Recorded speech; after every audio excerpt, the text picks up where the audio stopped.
Hello everyone, नमस्ते and welcome back to my channel chocolatey Jyotsna. कैसे हैं आप सब? मैं आशा करती हूँ आप सब अच्छे होंगे, स्वस्थ होंगे। मैं भी बहुत अच्छी हूँ। आज मेरा ये सेकंड ब्लॉग है। मैं आई हूँ अपनी फुआ के घर और यहाँ पे शीतला पूजा बहुत ही धूमधाम से मनाया जाता है। ये पूजा सालों से यहाँ पे मनाया जा रहा है। जैसा कि आप देख सकते हैं 1949 से इसे मनाया जा रहा है और 5 दिनों तक ये पूजा चलती है और इसमें हर दिन नई नई मूर्तियाँ बनाई जाती हैं। जितनी भी मूर्तियाँ बनाई जाती है वो मिट्टी से नहीं बनाई जाती, मिट्टी के घड़े के ऊपर हल्दी से बनाया जाता है। ये है पहले दिन की मूर्ति, ये है दूसरे दिन की, ये है तीसरे दिन की और ये है चौथे दिन की। और जो लास्ट डे होता है उसमें विसर्जन होता है, वो आगे आपको दिखेगा।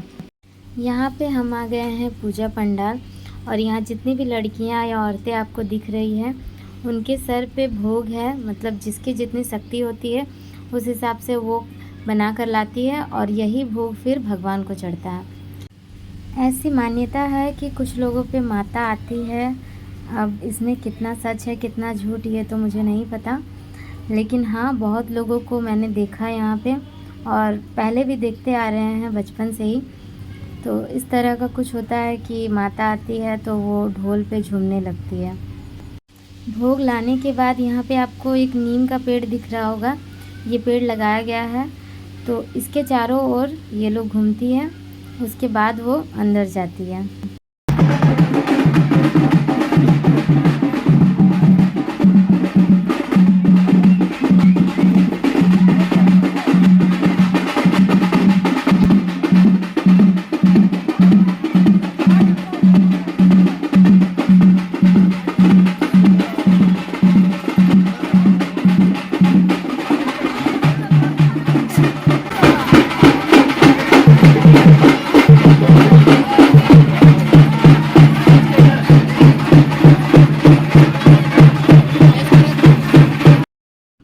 यहाँ पे कुछ लोग झूमने लगते हैं, कहा जाता है कि इन पे माता आई है।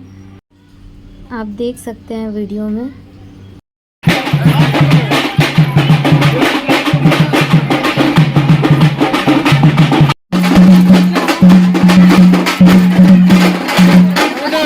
उधर ले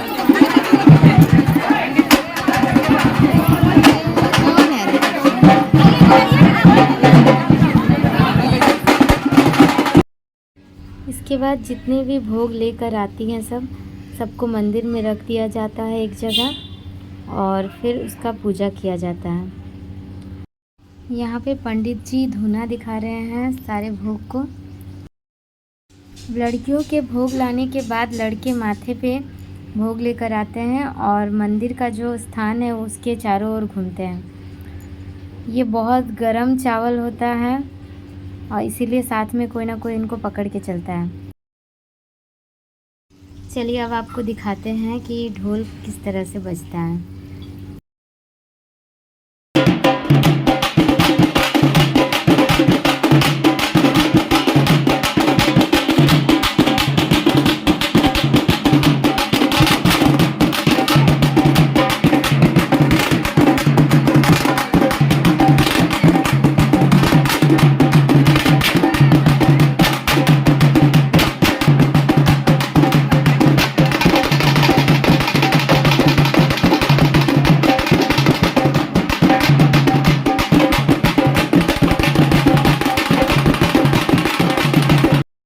यहाँ पे पंडित जी पूजा कर रहे हैं।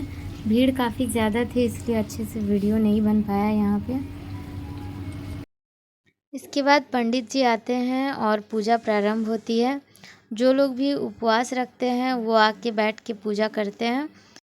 वैसे पूजा तो हर कोई कर सकता है, लेकिन शीतला पूजा में एक खास परंपरा है कि जो कुंवारे लड़के और लड़कियां होती हैं वो लोग विसर्जन के टाइम भगवान को ले जाते हैं। जो लड़के होते हैं उनके सिर पे मूर्ति को रखा जाता है और एक के बाद एक मूर्ति को चेंज करते रहते हैं और लड़कियां जो होती हैं वो मूर्ति के अगल बगल में दिया लेके रहती है। यहाँ आप जितना भी प्रसाद देख रहे हैं उसको भोगम बोला जाता है और ये मंदिर में नहीं बनता है, ये सारे किसी न किसी के घर से आए हुए हैं। लोग लाते हैं इन्हें और उसके बाद इन्हीं को माता पे चढ़ाया जाता है।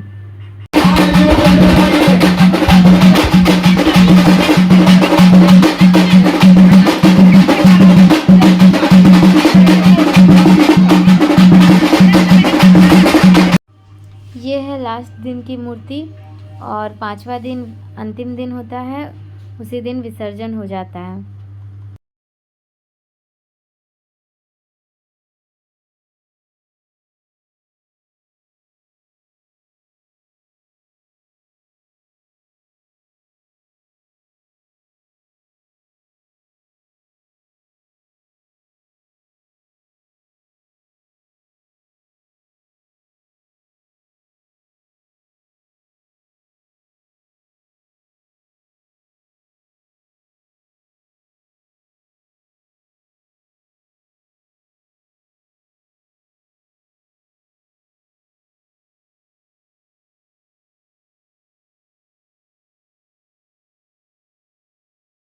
ये जो लड़के आप देख रहे हैं, यही लोग रात में मूर्ति को विसर्जन के लिए ले जाते हैं। जब से पूजा स्टार्ट होती है, ये लोग कोई भी नमक की चीज़ नहीं खाते, फलाहार लेते हैं और लोगों के घरों से जो प्रसाद आते हैं उन्हीं को खाते हैं। और जिस दिन विसर्जन होता है, उस दिन ये लोग सिर्फ नारियल पानी पीते हैं और वो दिन पूरा उपवास रहता है। उसके दूसरे दिन ही इनको खाना रहता है।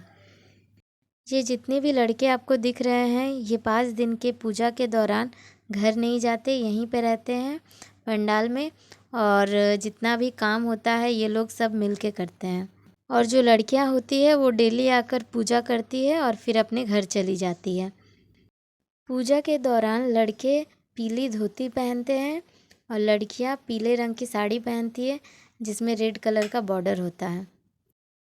यहाँ पे आप माता की मूर्ति को देख सकते हैं, बहुत ही सुंदर बनी होती है। अक्सर हमने देखा है कि मिट्टी की जो बनी हुई मूर्तियाँ होती है वो बहुत सुंदर लगती है, लेकिन ये मूर्ति देख के ऐसा बिल्कुल भी नहीं लगता कि हल्दी से बनी हुई है। बाकी मूर्तियों से बहुत अलग लगती है, बहुत भव्य लगती है। अब यहाँ पे पूजा लगभग समाप्त हो चुका है। इस पूजा के बाद यहाँ बलि भी चढ़ती है। आगे आपको दिखाते हैं कि किस तरह से बलि दिया जाता है। ये वो जगह है जहाँ पे बलि चढ़ाया जाता है। यहाँ लोग बकरे की और मुर्गे की बलि देते हैं, ये आप देख सकते हैं। अब ये बलि देखकर कुछ लोगों के मन में आता होगा कि जानवर की बलि देना सही नहीं है, तो उन लोगों से मैं कुछ कहना चाहती हूँ कि ये परंपरा सदियों से चलती आ रही है, तो इसे चेंज करना थोड़ा सा मुश्किल है। कोई भी चीज़ जो सदियों से चलती आ रही हो, उसे अचानक से आप चेंज नहीं कर सकते। हाँ, धीरे धीरे हो सकता है कि आगे चलकर ये बलि की परंपरा समाप्त हो जाए, लेकिन फ़िलहाल ये चल रही है। बलि ख़त्म होने के बाद हमने कुछ फ़ोटो ली थी, वो मैं आपके साथ शेयर कर रही हूँ।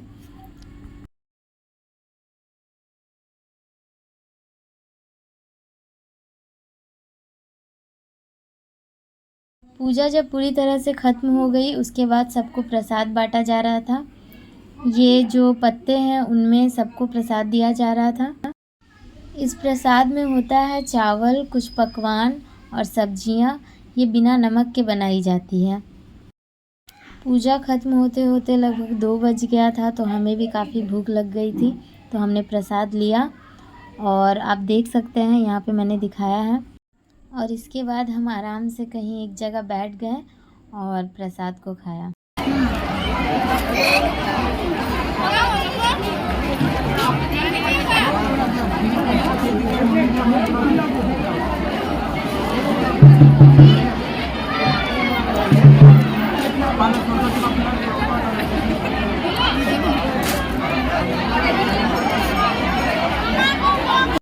इसके बाद हम चले गए भंडारा में खाने के लिए।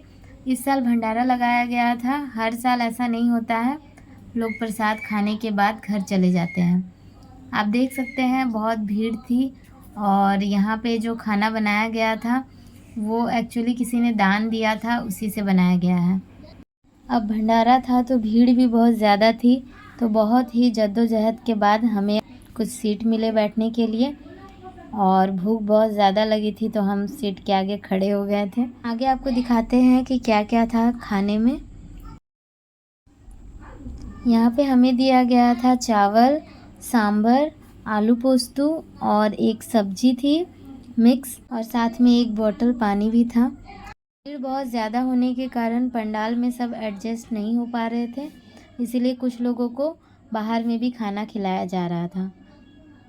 अब सब कुछ ख़त्म होते होते बज गए थे दोपहर के 3। इसके बाद हम निकल गए घर की ओर। स्कूटी में घर जा रहे हैं। घर से पूजा स्थान ज़्यादा दूर नहीं थी, लगभग 1 किलोमीटर के अंदर में थी। हम लोग बहुत थक चुके थे तो हम लोग पैदल चलने की हालत में नहीं थे, क्योंकि इसके बाद रात में हमें विसर्जन में भी जाना था।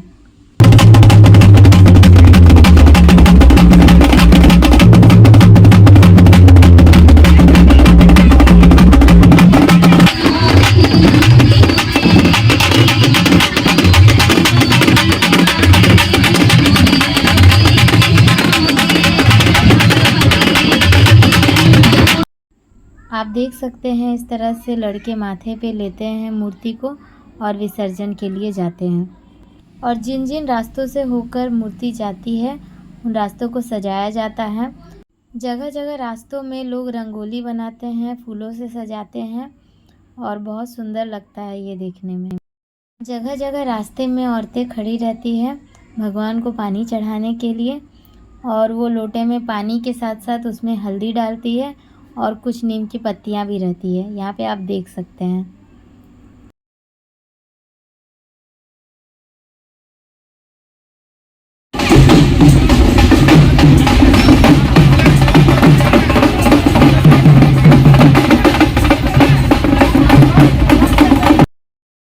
विसर्जन के दौरान भी बहुत सी औरतों पर माता आती है, आप यहाँ पे देख सकते हैं वीडियो में।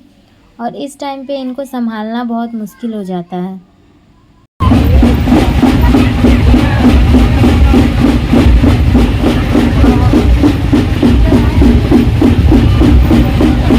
यहाँ पे आप देख सकते हैं कि किस तरह से एक के बाद दूसरे को मूर्ति दी जाती है, क्योंकि जिस मंदिर में ले जाया जा रहा है भगवान को वो बहुत दूर है और किसी एक के लिए ये पॉसिबल नहीं है कि वो पूरा रास्ता ले जा सके। इसीलिए रास्ते में ये मूर्ति एक के बाद दूसरे को दिया जाता है और पंडित जी खास ध्यान रखते हैं कि मूर्ति गिरे ना। लगभग 5-6 किलोमीटर पैदल चलने के बाद हम पहुंच गए हैं मंदिर। यहाँ पे पंडित जी मूर्ति की सारी हल्दी को निकालते हैं और उसके बाद सबको बांट दिया जाता है ये हल्दी, और इस तरह से माता का विसर्जन हो जाता है। आई होप ये वीडियो आपको अच्छी लगी होगी। अगर अच्छी लगे तो लाइक, शेयर और सब्सक्राइब करना ना भूलें।